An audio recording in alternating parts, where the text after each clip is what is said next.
Good morning, guys. It is another beautiful day out today.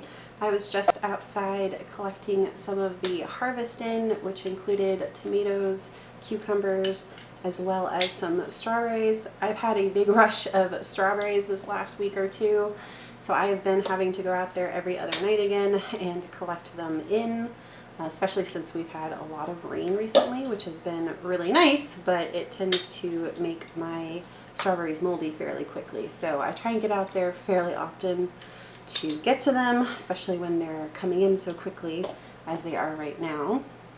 And I've just set those aside for the moment because our main project for today is actually making some cherry limeade concentrate.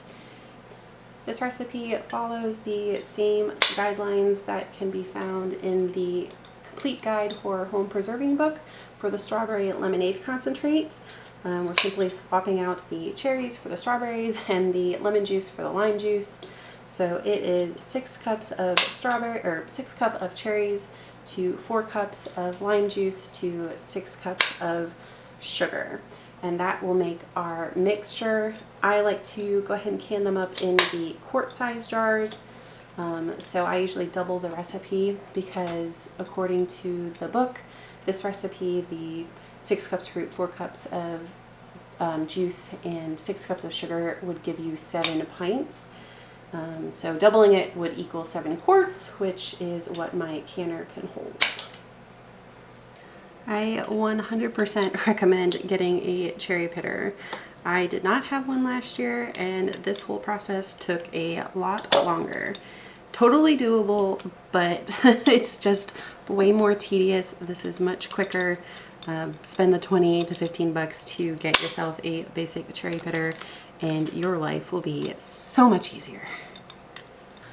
This recipe has plenty of acid in it, so it is perfectly safe to water bath can. I've got my canner set up for that. I just fill it halfway with water, put my jars in, fill those halfway with water, and put a splash of vinegar on there and get it on the stove to get everything started to heat up.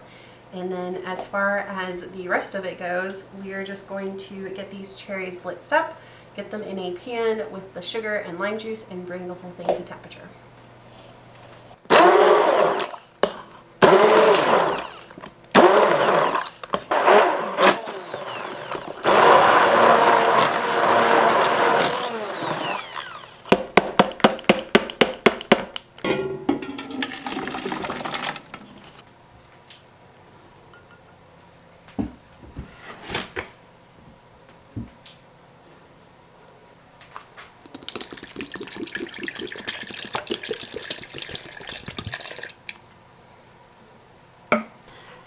I usually try and bulk buy my lime juice from somewhere like Costco that just sells it in greater quantities, but they have just not been available recently, so I don't know what's going on with that. Probably something to do with transport lines and everything else that is going on in the world right now.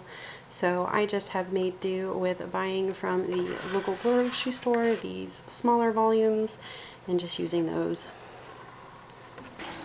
My concentrate is almost ready, so I'm getting my jars out.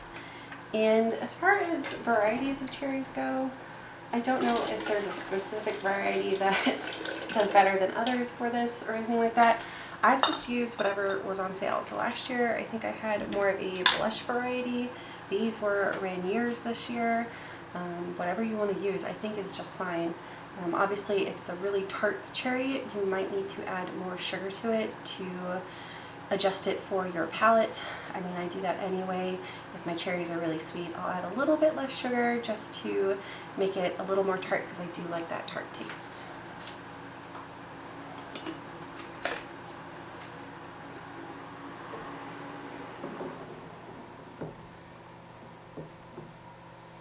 And we're going to be leaving a 1/4 inch of headspace.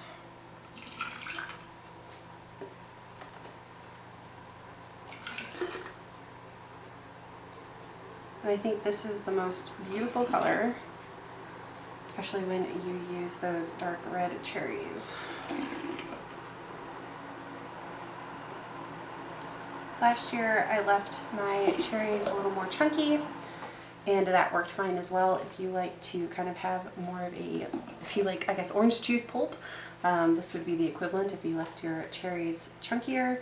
I went ahead and blitzed mine pretty well this year just for a smoother consistency, because we also put this into a large like jug that we use to take outside for parties and stuff.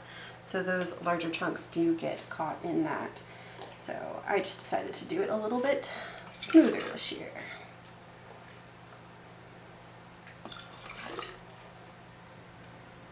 Just wiping the rims with some white vinegar. We're going to get some lids on them, the bands on them to fingertip tight, and then they are going to process at a rolling boil in the water bath canner for 10 minutes.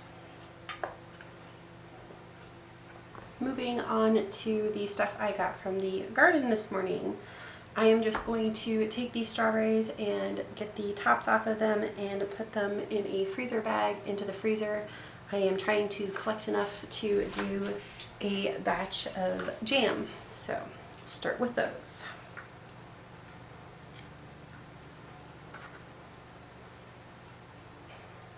So my paste tomatoes have also started to come in.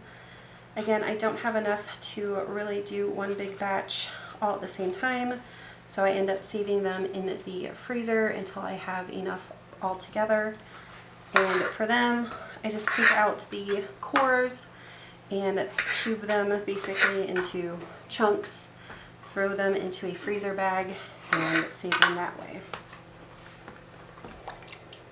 My cherry tomatoes have mostly been for snacking, but I also have been cutting them in half, putting them on a dehydrator tray, sprinkling them with a little bit of sugar and salt, and dehydrating them as something that I can use for the wintertime in salads, or maybe even to snack on. I'm not sure, I haven't really done them this way before, so we'll see how it turns out. But I do really like sun-dried tomatoes, and we'll see how it works.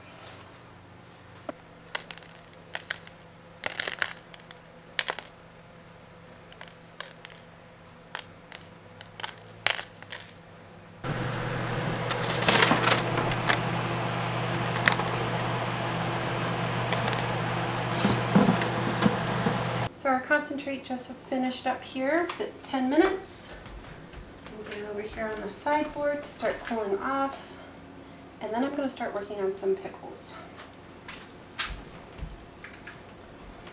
Since I have fairly small batches of cucumbers, I do small batches of pickles as I go along.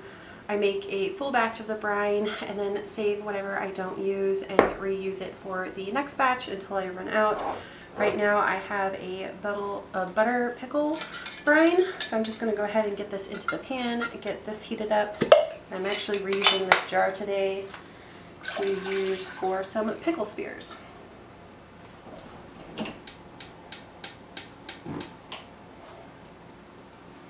These are straight out of the garden. From what I understand, you are supposed to cut off the blossom ends. They have some sort of enzyme in them that will make your pickles mushy over time, especially if you are canning them like this. So cut off the blossom end. You can leave the like vine end, I guess. I go ahead and just chop that off because I don't want any kind of bits in it. We're just going to cut these into spears and get them packed into our jars.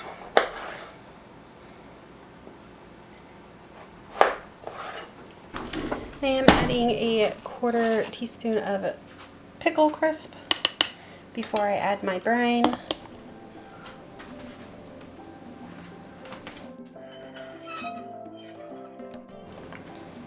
And then these are just going to go straight into the water bath and process for 10 minutes.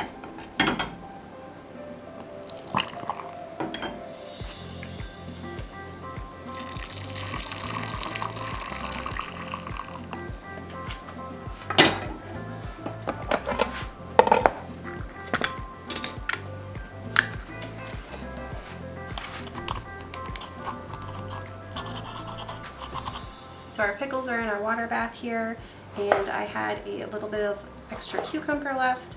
I'm just going to make a really simple vinaigrette, add some feta cheese, some Kalamata olives, and some fresh tomatoes. and make it into a side salad or side dish for tonight's dinner. And later on I will do another round of the cherry limeade concentrate. And that's about it for today, guys. Thanks so much for watching. If you like videos like this, please let me know by liking and subscribing, and I will see you guys next time.